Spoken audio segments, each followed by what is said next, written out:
ബൈബിളിൽ 70 പ്രാവശ്യം പരാമർശിച്ചിരിക്കുന്ന സ്ഥലനാമമാണ് ഹെബ്രോൻ. അർത്ഥം കൂട്ടായ്മ, സഖ്യത എന്നൊക്കെയാണ്.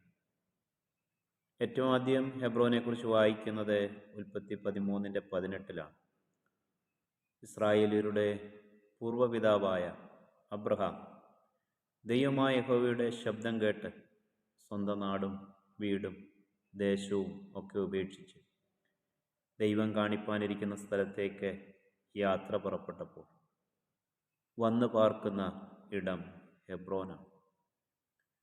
ഹെബ്രോനിലെ മമ്രയുടെ തോപ്പിൽ വെച്ച് തേജോമയനായ ദൈവം അബ്രഹാമിന് പ്രത്യക്ഷനായി. അബ്രഹാം അവിടെ യാഗപീഠം പണിത് ദൈവത്തെ ആരാധിക്കുന്നുണ്ട്. ദൈവവുമായിട്ടുള്ള സജീവമായ കൂട്ടായ്മ.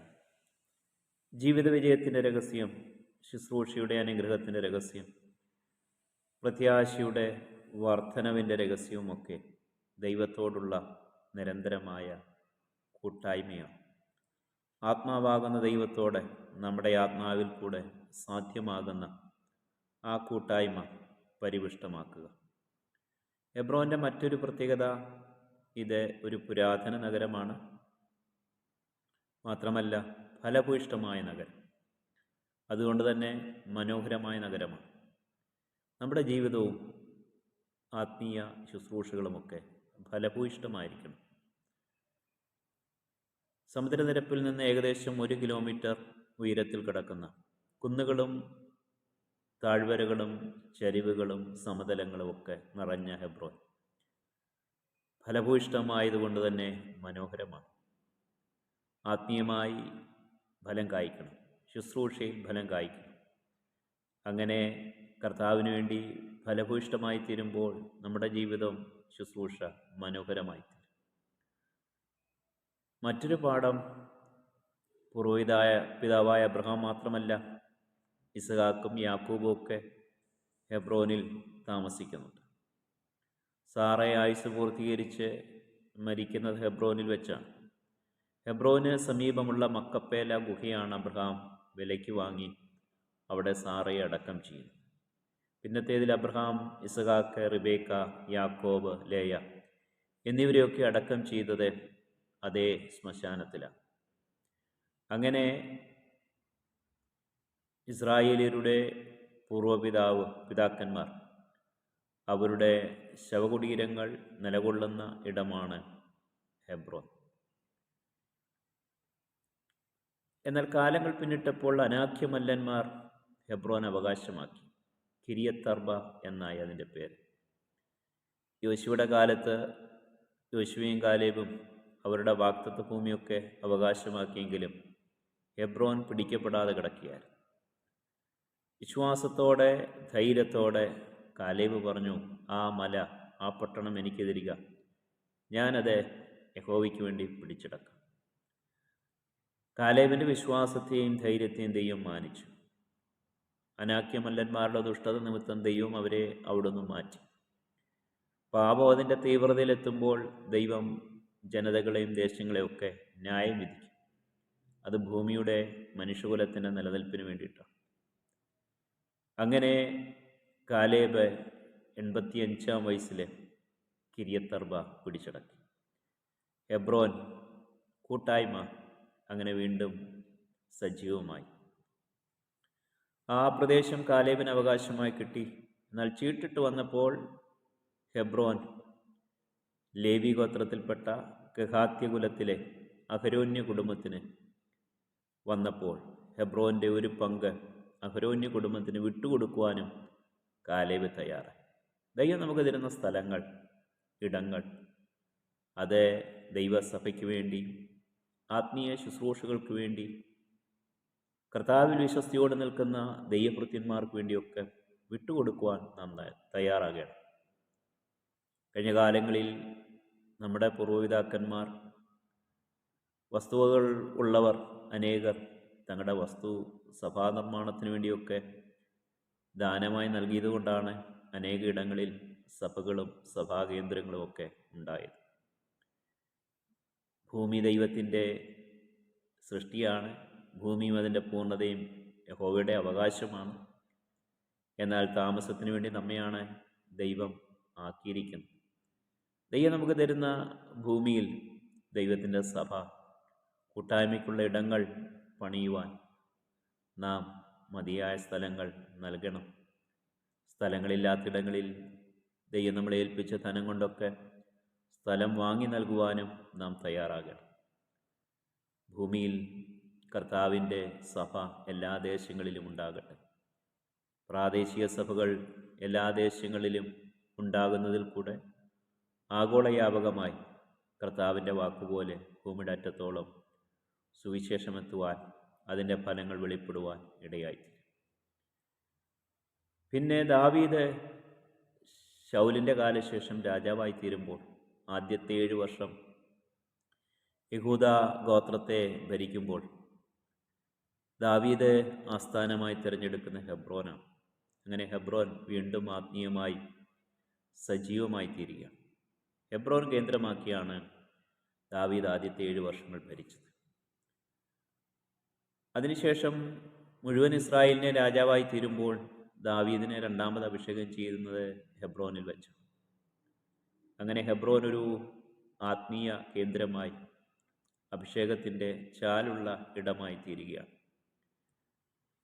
യെരൂശലേം പിടിച്ചടക്കി കഴിഞ്ഞപ്പോൾ ദാവീദ് തലസ്ഥാനം അങ്ങോട്ട് മാറ്റിയെങ്കിലും ഹെബ്രോൻ ആത്മീയമായി സൂക്ഷിക്കപ്പെടേണ്ട ഇടമായിരുന്നു. എന്നാൽ അബ്ശാലോം അത് ദുരുപയോഗം ചെയ്യുകയാണ്.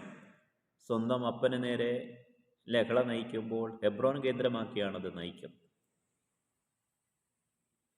അനേകരെ അതിനിമിത്തം കഷ്ടവും ക്ലേശവും അനുഭവിക്കുവാനിടയായി. ദൈവഹിതമല്ലാത്ത അബ്ശാലോമിൻ്റെ ലഹള വിജയിച്ചതുമില്ല. അഭിഷേകത്തിന് പകരമായി മറ്റൊന്നുമില്ല. ദൈവം ചിലരെ അതത് ശുശ്രൂഷകൾക്ക് വേണ്ടി അഭിഷേകം ചെയ്യുമ്പോൾ ബാക്കി ഒരു പരിശ്രമം കൊണ്ടും അവരെ അവിടെ നിന്ന് താഴെ ഇറക്കുവാൻ നമുക്ക് കഴിയത്തില്ല. ദൈവം നമ്മളെ ഏൽപ്പിച്ചത് വിശ്വസ്തയോട് ചെയ്യുക എന്നതാണ് നമ്മുടെ ഉത്തരവാദിത്വം. ദാവീദിൻ്റെ മകനായിരിക്കുന്ന ശലോമോൻ്റെ മകൻ രഹബയാമിൻ്റെ കാലത്ത് ഹെബ്രോൻ പണിതുറപ്പിച്ചു. ദൈവത്തിൻ്റെ സഭകളെ, കൂട്ടായ്മകളെ ഒക്കെ പണിതുറപ്പിക്കേണ്ട ഉത്തരവാദിത്വം നമുക്കുണ്ട്. ആത്മീയ ശുശ്രൂഷകളെ ദൈവം തന്നിരിക്കുന്നത് ദൈവജനത്തെ വിശ്വാസത്തിൽ ഉറപ്പിക്കുവാനാണ്. ദൈവസഭയെ വിശ്വാസത്തിലും വിശുദ്ധിയിലും പ്രത്യാശയിലും ഉറപ്പിച്ചു നിർത്തുവാനാണ്. നമുക്ക് തന്നിരിക്കുന്ന വാക്കുകൾ കൊണ്ട്, ജ്ഞാനം കൊണ്ട്, ദൈവം നമുക്ക് തന്നിരിക്കുന്ന സാങ്കേതികമായ ഉപകരണങ്ങൾ കൊണ്ട്, ഡിവൈസുകൾ കൊണ്ട്, ദൈവം നമുക്ക് തന്നിരിക്കുന്ന സകല താലന്തുകൾ കൊണ്ട്, കൃപാവരങ്ങൾ കൊണ്ടൊക്കെ നാം ദൈവജനത്തെ കർത്താവിൽ, വിശ്വാസത്തിൽ, വചനത്തിൽ ഉറപ്പിക്കണം. സുവിശേഷത്തിൻ്റെ വ്യാപ്തിക്ക് വേണ്ടി നമ്മുടെ ശബ്ദവും നമ്മുടെ കഴിവും താലന്തുകളും സാധ്യതകളും കൃപാവരങ്ങളും ഒക്കെ ഉപയോഗിക്കപ്പെടും. നമ്മുടെ ധനം അതിനായി ഉപയോഗിക്കപ്പെടും. അങ്ങനെ ഹെബ്രോൻ വീണ്ടും സജീവമായി. ബാബേൽ പ്രവാസത്തിന് ശേഷം അവിടുന്ന് പ്രവാസികൾ മടങ്ങി വരുമ്പോൾ ഒരു വിഭാഗം യഹൂദന്മാർ വന്ന് ഹെബ്രോനിൽ താമസിക്കുന്നതായി നാം നെഹമ്യാവിൻ്റെ പുസ്തകത്തിൽ വായിക്കും. അങ്ങനെ പഴനിമ കാലഘട്ടത്തിൽ ദൈവത്തിന് വേണ്ടി വളരെ പ്രയോജനപ്പെട്ട ഒരു ഇടമായിരുന്നു ഹെബ്രോൻ. ദൈവത്തോടുള്ള കൂട്ടായ്മ, ദൈവമക്കളോടുള്ള നല്ല കൂട്ടായ്മ നമുക്കെപ്പോഴും ആവശ്യം. മമ്രയുടെ തോപ്പിൽ അബ്രഹാം യഹോവയുടെ ദർശനം പ്രാപിച്ചതുപോലെ നാമും ദൈവത്തെ, ആത്മാവാകുന്ന ദൈവത്തെ ആത്മാവിൽ കണ്ടുകൊണ്ട് നിരന്തരമായുള്ള കൂട്ടായ്മയിലും ദർശനത്തിലും ജീവിക്കാം. ദൈവത്തിൻ്റെ സഭ, ദൈവജനം ഒക്കെ അനാക്യമല്ലന്മാരാൽ പിടിക്കപ്പെടുമ്പോൾ അവരോട് പോരാടി, ദുരുപദേശങ്ങളോടും തിന്മകളോടും ദോഷങ്ങളോടും പോരാടി ദേശങ്ങളെ, സഭകളെ, ദൈവജനത്തെ കൃപയിൽ ഉറപ്പിച്ചു നിർത്തേണ്ട ഉത്തരവാദിത്വം നമുക്കുണ്ട് എന്ന് മറക്കാതിരിക്കും. ആത്മീയ ആസ്ഥാനങ്ങളായി, അഭിഷേകത്തിൻ്റെ പകർച്ചയുടെ ഇടങ്ങളായി നാമും ദൈവം നമുക്ക് തന്നിരിക്കുന്ന വീടുകളും ദൈവം നമുക്ക് തന്നിരിക്കുന്ന സഭകളുമൊക്കെ തുടരണം. ലഹളകളും വഴക്കുകളും ബഹളങ്ങളും കലഹങ്ങളും അനാവശ്യ മത്സരങ്ങളും നടക്കേണ്ട ഇടമല്ല ഹെബ്രോൻ.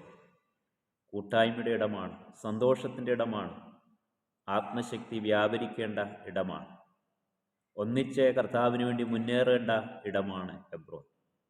ആ ഓർമ്മ, ആ തിരിച്ചറിവ് എപ്പോഴും നമുക്ക് ആവശ്യമാണ്. അല്ലാത്ത പക്ഷം അബ്ശാലോമിൻ്റെ കലഹം ദൈവം ശമിപ്പിച്ചതുപോലെ, അമർ ചെയ്തതുപോലെ ദൈവജനത്തിനെതിരെ, ദൈവസഭയ്ക്കെതിരെ, ആത്മീയ പ്രസ്ഥാനങ്ങൾക്കെതിരെ നിലകൊള്ളുന്ന എല്ലാ കലഹങ്ങളും ലഹളകളും ദൈവം അമർച്ച ചെയ്യും. നാം ദൈവസഭകളെ, ആത്മീയ കൂട്ടായ്മകളെ, ആത്മീയ പ്രസ്ഥാനങ്ങളെ ഒക്കെ പണിതുറപ്പിക്കുന്നവരായി തീരണം. ഭാവിയിൽ കർത്താവിൻ്റെ ഭരണകാലത്ത് വീണ്ടും ഹെബ്രോൻ മശീഹയുടെ ഭരണത്തിന് കീഴിലായി ദൈവത്തിൻ്റെ മഹത്വം അനുഭവിക്കും. യെരുശലേമിന് 30 കിലോമീറ്റർ തെക്ക് പടിഞ്ഞാറായി കിടക്കുന്ന ഹെബ്രോൻ, അത് ഒട്ടനവധി ആത്മീയ അനുഗ്രഹങ്ങൾ, ആത്മീയ പ്രവൃത്തികൾക്ക് സാക്ഷ്യം വഹിച്ച ഇടമാണ്. നമ്മുടെ ജീവിതവും ഒട്ടനവധി ആത്മീയ പ്രവൃത്തികൾക്ക് ഉപയുക്തമാകുന്ന ഇടമായി, ആത്മീയ അനുഭവങ്ങൾക്ക് സാക്ഷ്യം വഹിക്കുന്ന ഇടമായി പരിണമിക്കട്ടെ. ദൈവത്തോടുള്ള കൂട്ടായ്മ, ദൈവജനത്തോടുള്ള കൂട്ടായ്മ നിരന്തരം പുലർത്തി കഠിന മല്ലന്മാരെ കൊണ്ട് നിറഞ്ഞ ദേശങ്ങളെ ക്രിസ്തുവിന് വേണ്ടി അവകാശമാക്കി അതൊക്കെ കൂട്ടായ്മയുടെ ഇടങ്ങളായി രൂപപ്പെടുത്തിയെടുക്കുവാൻ കാലേബിനെ പോലെ കരുത്തോടെ, ആത്മീയ ബലത്തോടെ, ദൈവത്തിലുള്ള വിശ്വാസത്തോടെ നമുക്ക് മുന്നേറാം. യഹോവ നമ്മോട് കൂടെയുണ്ടെങ്കിൽ ജയം നമുക്കാണ്.